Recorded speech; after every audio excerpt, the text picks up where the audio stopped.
Deion Sanders' son be selected. We'll be following that, but there are many other terrific players available.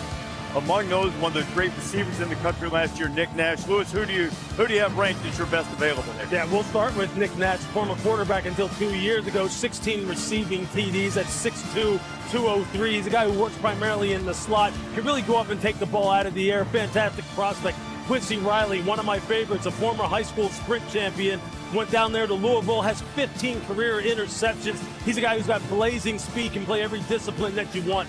And then Jaquavius Woody Marks, a transfer from Mississippi State, went out to USC this year, had over 1,000 yards, 4.48 in the 40, 47 receptions out of the backfield. He really is a do-it-all running back.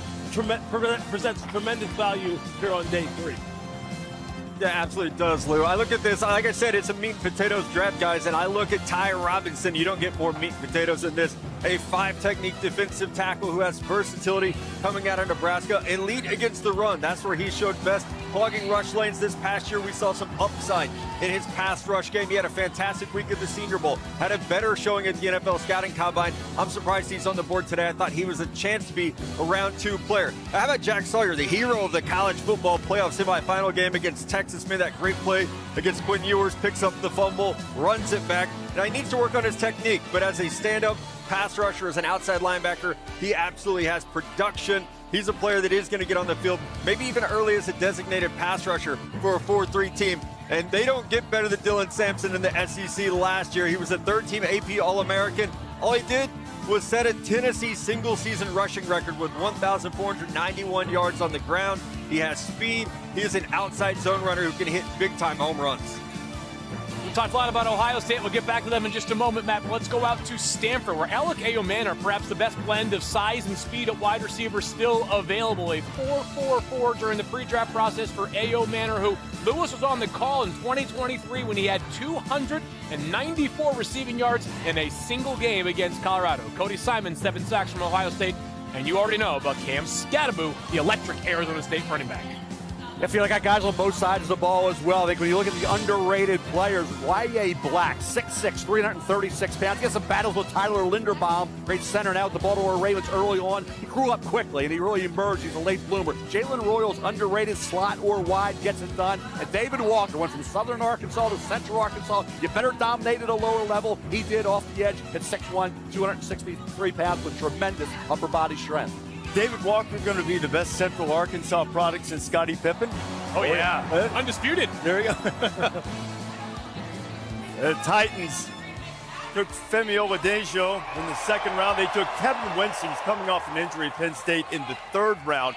That might be one of the steals of the early round because all of the defensive staff at Penn State and guys who left absolutely loved his potential. And now as you look at it right here, Mel, what did you see Tennessee needing here doing in the 4th round? When you think about the edge, they were able to get that done. I think this is a team could go any direction, but I think when you start out and you say Cam Ward's kind of resetting the clock here, and I think that's where you look at a football team. There's a lot of good players on the board, but I look at the edge and they were able to get that done. Now they can go any direction they want. They got to feel good getting the best player on their board. Let's go to the stage now and see what the Titans have decided.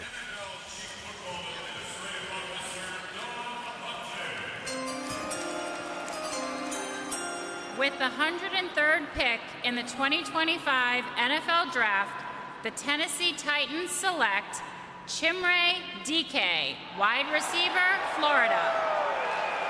Chimere Dike might get a little mixed reaction here. Started his career at Wisconsin and then transferred to Florida.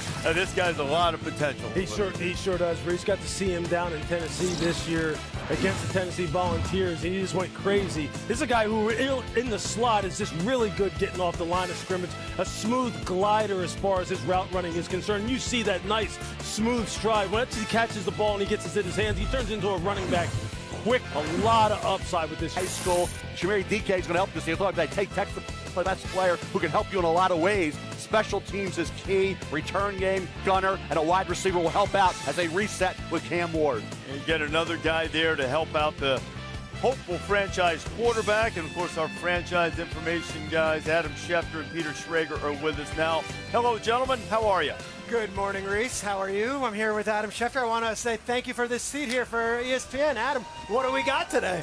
Well, it's all going to be about Shedeur Sanders, Peter, and this is an unprecedented fall. The last time we've seen two quarterbacks or quarterbacks rated this high fall this far, you go back to 2013. Matt Barkley, Ryan Nassib, both projected high picks, both wound up going in round 4, and now we wait to see where Shedeur Sanders goes. It's an interesting situation. Shedeur Sanders, of course, is a big name, but we don't expect him to be here at day 3. He does not have a traditional agent. So a lot of times, day 3, the agent is the one reaching out to teams, making a house. This is a very untraditional situation. We'll see who's in contact with Shedeur and who is actually making the contact with the teams. And now we're in a wild card area where we don't even know, nobody knows where he's going to go. But there's a lot of speculation out there at this point in time where all these teams have passed on him multiple times now, and other teams have filled their quarterback need. It could come from anywhere, even like a place like the Dallas Cowboys, who know Shedeur Sanders and will be comfortable having him in the organization, Reese. Adam, it's an interesting thing because when you draft a quarterback early, you're positioning him to eventually be your starter. When you draft one this late, it can be a serendipitous situation. Tom Brady, obviously, everybody brings that up, comes to mind. Brock Purdy. But it's not the reason you draft a guy this late, typically, so the whole dynamics change a little bit. Yeah, I mean, this is totally unprecedented. We're in uncharted waters as far as having a guy who's this highly rated, has this kind of skills, but now here you're looking here in the 4th round, and he's still sitting there. But some team's going to take a chance on him. They're going to be rightly rewarded. I'll tell you who's taken a chance in this draft so far, the Jacksonville Jaguars. Pulled off a huge thing. I would argue they got really 2 first-round picks out of the deal because they got a wide receiver and a cornerback. They got Travis Hunter, 2nd overall, injected some life into the franchise there. They got Caleb Ransaw, defensive back who can run, and an offensive lineman from West Virginia, Wyatt Milam. We're going to hear a lot from the Jags early in this 4th round.